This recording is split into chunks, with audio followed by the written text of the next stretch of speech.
अब आगे बढ़ते हैं और कुछ और टॉपिक्स बात करते हैं। हमारे साथ सुशील केडिया जुड़े हैं, केडियानॉमिक्स के फाउंडर हैं वो, और हर ट्यूसडे को हमारे साथ जुड़ते हैं और काफ़ी धमाकेदार कॉल्स लेकर आते हैं। Sushil ji, good morning. वो 30,000 वाली कॉल इंटैक्ट है ना? अभी आपने रिवर्क तो नहीं किया उसको, जो रिसेंट मार्केट का मूव आया उसके बाद अभी भी इंटैक्ट है? और ज्यादा अब तो इरादा मजबूत हो गया है। अब तो चार्ट्स करेगी, या तो इस साल तू माला पहनेगा या तेरी फोटो माला पहनेगी। अक्रॉस द बोर्ड तेजी है। मैं थक गया पूरी रात कल काम करके कि ऐसे कौन से स्टॉक्स है जिसमें शॉर्ट करके 5% से ज्यादा कमाने की जगह नहीं दिख रही है जगह। मुझे लगता है डर का और इस घबराहट का अब ये अंत आ रहा है। क्या पता अगले मंगलवार तक जब हम आपसे जुड़े इस बाजार का पूरा माहौल बदल चुका हो। तो कब तक आएगा ये 30,000 फिर? और कौन सा लेवल होगा जिस पर नजर रखनी होगी कि वो टूटा तो लगे कि नहीं, शायद नहीं आ पाएगा? देखिए, दो बातें हैं। मैं इस सवाल को अनुमति चाहूंगा थोड़ा उलट के बात करने की। कौन सा लेवल है जिसके ऊपर जाने के बाद ये हम बड़ी तेजी के व्यू को ट्रिगर करेंगे? निफ्टी के ऊपर अगर आज हम 23,150 पे बंद दे देते हैं, कल 23,125 पे, या परसों 23,000 के ऊपर बंद हो जाते हैं, तो हम एक तरफा तेजी को ट्रिगर कर देंगे। पहला पड़ाव होगा 25,000। और अगर कोई कारण से नीचे तक सरकते रह जाते हैं, 2-4 दिन और रिस्क जाता है बाजार, तो 48,600 के नीचे की बैंक निफ्टी अगर आएगी तो मन में घबराहट होगी। और अगर कोई कारण से 22,700 के नीचे निफ्टी जाती है तो घबराहट होगी। पर घबराहट का मतलब ये नहीं कि आज हम कोई लेके ही बैठ गए। बहुत छोटी छोटी शॉपिंग अभी हमने करी है, तैयारी कर रहे हैं बड़ा हाथ मारने की। और बड़ा हाथ हम मारेंगे जब 23,150 के ऊपर निफ्टी बंद दे देगी।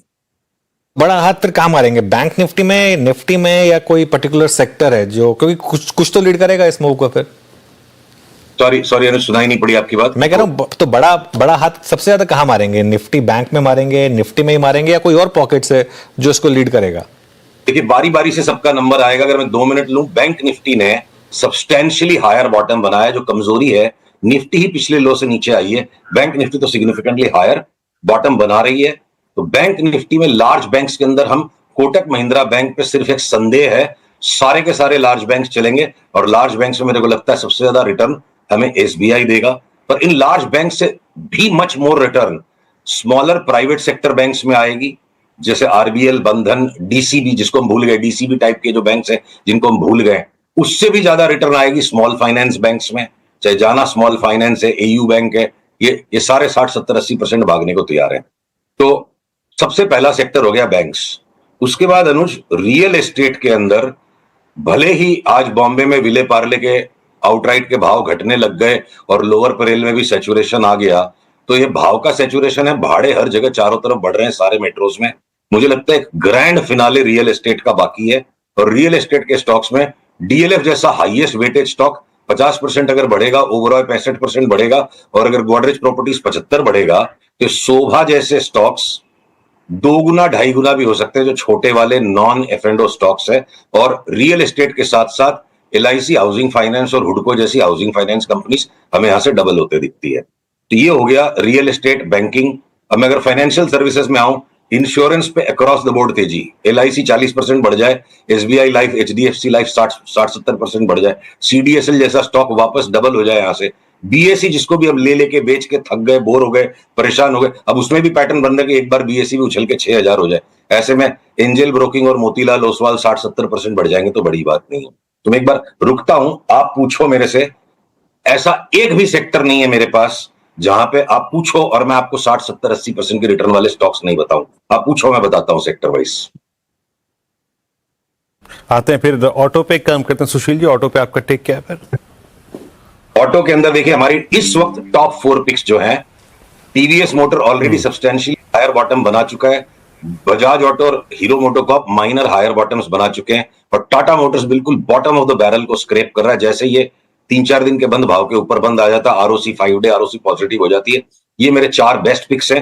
ल्यूकवार्म रिटर्न्स में एक्सपेक्ट कर रहा हूं इस लेवल से मारुति में और एमएनएम में, इसलिए मैं उन दो छोड़ रहा हूं। और सारी 2 व्हीलर कंपनीज और 4 व्हीलर में टॉप पिक टाटा मोटर्स। सब में हमको लगता है अंधाधुंध ऐसे एक्सेप्शनली लार्ज न्यू हाइज बनेंगे, पिछले न्यू हाइज के सब्सटेंशियली हायर। तो ये हो गए हमारी 4 पिक्स ऑटो में। ओके, ऑटो की हो गई सुशील जी की 4 पिक्स और आपके स्क्रीन पे किक करके रखी है। और कुछ पॉकेट्स पे आते हैं हम, थोड़ा हेल्थ केयर पे आते हैं, फार्मा पे आते हैं। बहुत प्राइस डैमेज हुआ सुशील जी यहाँ पे, और चाहे फार्मा हो चाहे हेल्थ केयर हो। अपोलो को देखिए, आप डायग्नोस्टिक स्पेस को देखिए, यहाँ पे कोई आपको रिवर्सल लग रहा है, मतलब इतने बड़े प्राइस डैमेज के बाद? ये जो अपोलो, मेट्रोपोलिस हेल्थ केयर, लाल पैथ केयर, जिनको हम बड़ी ही मतलब घुटन की नजर से इन चार्ट्स को देख रहे थे लास्ट 5-6 महीने में, इन सबके बॉटम तकरीबन बन चुके हैं। 30-40%, 50% तक की उछाल ये छोटे वाले हेल्थ केयर के स्पेस में नामों में बिल्कुल संभव है। मैं तो बल्कि ये कहूंगा कि जिस बायोकॉन पे भी हमने टेक प्रॉफिट का ऐलान कर दिया था, वो बायोकॉन भी अगर कोई कारण से मुझे 300 में मिल गया तो दबोच लेने का वापस 500, 550 के लिए। लॉरस लैब्स जिसमें थोड़ी सी थकावट आ गई थी, वो चार्ट भी तंदुरुस्त और तैयार हो गई है वापस से छलांग मारने के लिए। तो शिल्पा मेडिकेयर भी छलांग मार दे। डॉक्टर रेड्डीज और सन फार्मा, जिस पर अब हमारा लॉन्ग टर्म आउट परफॉर्मेंस का अंडर परफॉर्मेंस का कॉल है, निफ्टी 30% बढ़े तो ये दोनों भी 20-20% तो ये भी बढ़ जाएंगे। तो फार्मा में भी कोई भी बेच के कमाने जैसा स्टॉक नहीं है, लेके ही कमा पाएंगे हम फार्मा में। ओके, बजट के बाद बहुत लोगों ने कहा था कि केपेक्स और डिफेंस स्टॉक्स यहाँ पर शायद आपको गिरावट देखने को मिलेगी। कुछ हद तक हमने देखी भी थी। यहाँ पर अब कुछ बॉटम फिशिंग का इरादा है क्या, और स्टॉक स्पेसिफिक कहाँ मूव अच्छे लगेंगे? अनुज, ये जो निफ्टी का डबल बॉटम बना और फिर डबल बॉटम के भी थोड़ा नीचे रिस्क गया, पहले 1000 पॉइंट बढ़ने के बाद निफ्टी ने जो धोखा दे दिया, तो बचे खुचे भी जो थे ना, जो रूसे हुए फूफा बोले कि अभी हम शादी की बारात में शामिल नहीं होंगे, अब इनका भी मूड बन गया। फिर वो लगता है कमिंस, एबीबी, सीमेंस की जो चार्ट है, काश मैं आपको दिखा पाता इतनी सारी चार्ट्स। संक्षिप्त शो है ये, 10 मिनट में इतनी सारी चार्ट्स नहीं दिखा सकते। ये सारे सब्सटेंशियली न्यू हाइस की तरफ भागने के लिए सारी चार्ट्स रेडी हैं। नेक्स्ट वीक तक जब हम आएंगे, इनको ऊंचा बंद होने दीजिए, 3-4 दिन इनको ऊपर चलने दीजिए, उसके बाद इनमें ट्रिगर आएंगे। और कमिंस, एबीबी, सीमेंस सब के सब रेडी हैं for substantially larger highs. In fact Larsen and Toubro पे भी बजट वाले दिन, अनुज, मैंने बोला ना, यहां अभी हम नहीं लेंगे, बजट की स्पीच को सुनने के पहले कि अगर मिलेगा तो नीचे 3100-3200 में लेंगे। और लार्सन एंड टूब्रो भी तैयार है कि मेरे को ले लो, मैं 4500 हो जाऊंगा। ट्रिगर आने दीजिए, पैटर्न रेडी हो गया, सेटअप रेडी है, एंट्री नहीं बनी है। अब तो लार्सन एंड टूब्रो जैसा भी मूव लाई हुई चार्ट कि मैं चलने के मूड में नहीं हूं, उसका भी मतलब अंत आ गया है। डिफेंस की बात नहीं हुई, आपने कैपेक्स की बात की। इसके अंदर में भी देखिए, जितना भी कूटे हुए पीटे हुए, हिंदुस्तान एरोनॉटिक्स को दबा दिया आपने, बीएमएल को दबा दिया, बीएल को दबा दिया, माझगांव को दबा दिया, ये जितने भी दबे हुए हैं, या बेच, सवाल को 2 तरीके से पूछ सकते हैं, या बेच के इनको शॉर्ट करके पैसा कमा सकते हैं क्या? मेरे को लगता है शॉर्ट करने वाले की पगड़ी उतर जाएगी और लेने वाले को आज दम फूला हुआ है।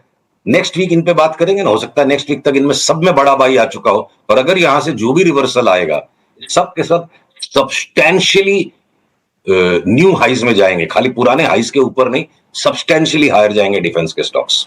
और मैं साथ में जोड़ दूं, जितने भी पीएसयू के स्टॉक्स हैं, एक भी मैं पीएसयू का स्टॉक खोज नहीं पाया जिसमें मेरे को यहां से 10-12% का बेच के कमाने का चांस हो। कोल इंडिया, ओएनजीसी, एनटीपीसी, पीएफसी, ये जितने भी एनर्जी के स्टॉक्स हैं, बल्कि ये गैस के स्टॉक्स, अपनी बात हुई थी एक टाइम पे 35%, 40%, महानगर गैस गिर जाएगा, बड़ा सबने मुंह बनाया था, मतलब ट्विटर पे हमने बहुत सारी डांट डपट सुनी लोगों की।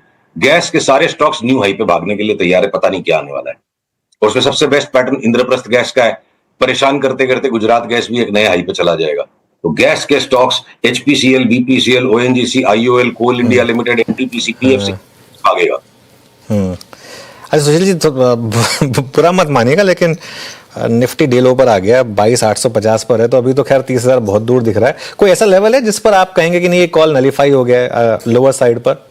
भाई साहब, ये 30,000 का व्यू जो है ना, टेलीस्कोपिक व्यू है, 12 से 15 महीने का। 1 घंटे के को जो बर्दाश्त नहीं कर सकेगा, 1 घंटे के पेन को जो बर्दाश्त नहीं कर सकेगा, वो निवेशक बन के पेन नॉर्मल रिटर्न्स घंटे की नहीं है ना सुशील जी। देखिए दिक्कत क्या है, पेन घंटे की नहीं है, पेन तो सितंबर से चली आ रही है, घंटे की थोड़ा ना पेन बता रहा हूं मैं आपको। भाई ये तो बाजार का साइक्लिकल नेचर है। 26,000 पे जब हमने 23,000 की आपसे बात की थी, ऐसा लग रहा था कि आप लोग डांट दोगे मेरे को, मतलब उस वक्त इतनी कड़वी लग रही थी वो बात। अब हम आ चुके हैं वहां पे, तो इस पेन को थोड़ा सा बर्दाश्त कीजिए, अगले वीक तक कलर बदल सकता है, जब बदलेगा तब हम बात करेंगे, एम्फसाइज तब करेंगे। मैं आज ये जताने आया हूं कि जब इतना झेल चुके हैं, देखिए ये शब्द आपको हो सकता है किसी को लगे इररिस्पॉन्सिबल है, किसी को लगे बहुत अग्रेसिव है, पर जो दिख रहा है वही मेरा बोलना, मेरा धर्म है। जैसे आज अभाव में लोग मर रहे हैं, अगले 12 महीने ऐसा समय आने वाला है कि जो पैसे का सैलाब आएगा, ये जो बाढ़ आने वाली है पैसे की, हम इसको नहीं संभाल पाएंगे, लोग इसमें बह जाएंगे। ये समय इतना बुरा जब आया, ये भी गुजरेगा, और वो भी जो समय आएगा उसमें भी संभल के ही चलना पड़ेगा।